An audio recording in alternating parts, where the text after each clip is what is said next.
Now, of course, in the past few days, there's been this bizarre scenario of the government setting itself on fire in and around negative gearing. Why? Because all Labor ideas, they live forever, even if they lose elections. But of course, the reality is any Conservative government that loses or opposition that loses, they must dump everything they've ever believed in.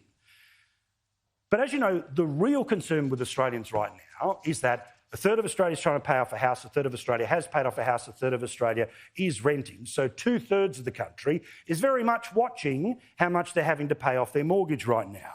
The ABS shows you that in 2019, the average monthly repayment on a house before this bloke became Prime Minister, $2,300. Today, $4,400. The overall amount of money that people pay back each and every month has increased by 61% under this mob. 61%.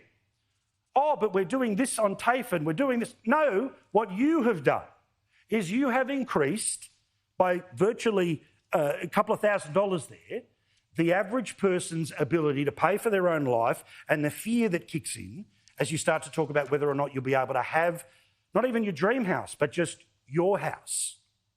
Well, as you know, the negative gearing conversation was a deliberate leak, to the Channel 9 newspapers. They dutifully front-paged it. They had all of the data. They had all of the information. Here it goes. The front-page news we were off and running. Now, political people were aghast that this story was even around last week because, of course, it was all about the fake inflation numbers. I say fake because we all know they're fiddling with energy prices and everything else is going up. Well, at the time, the greatest Prime Minister of all time had this to say about a front-page story saying his government was planning to do what Bill Shorten's opposition got its arse handed to for doing it. Would you rule out changes to negative gearing and property taxes this term or next? Well, what we're doing is doing the legislation that we have before the Senate. So I talk about what we're doing, not what we're not doing, and what we're doing is trying to get through that legislation. Fills you with a lot of confidence, doesn't it, Springvale? You know, I want to go where he's going, because if he's flying the plane, it's going to hit a mountain sometime soon.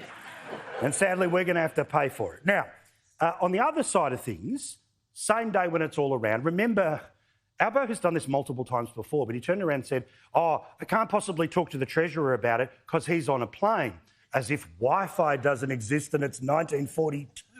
But anyway, this is the same guy who, of course, didn't remember that boat arrivals had happened because, oh, I've been in the car all day. Yes, pal, your phone works there too. Although in regional Australia, there are lots of black spots, but you don't care because those people just vote national, right? Now, the thing is, Jim Chalmers, he came forward and he sort of didn't deny, but this is what he said towards the end of last week about the negative gearing stuff that ruined a week where they thought they were going to be talking about a fake good inflation number. Our policy is to boost supply. Our policy is to invest $32 billion in that effort. And these changes, which we get advice on from time to time because they're in the public domain or they're in the parliament, they're not part of our policy. So it wasn't my idea. I'm not the Treasurer. I'm not the one who picked up the phone. Well, look, we've got lots of things that we're looking at. But guess what Grim Jim actually did? He finally admitted he was the one who asked them to start looking at the policy.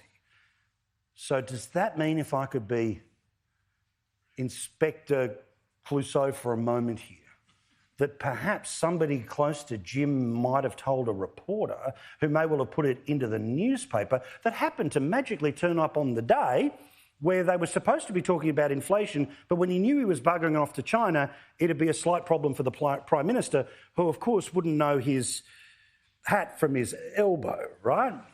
Now, here is Grim Jim actually turning around and admitting that what became a major problem for the Prime Minister was all of his doing. When it comes to negative gearing changes, it is not unusual at all for governments or for treasurers to get advice on contentious issues which are in the public domain, including in the parliament.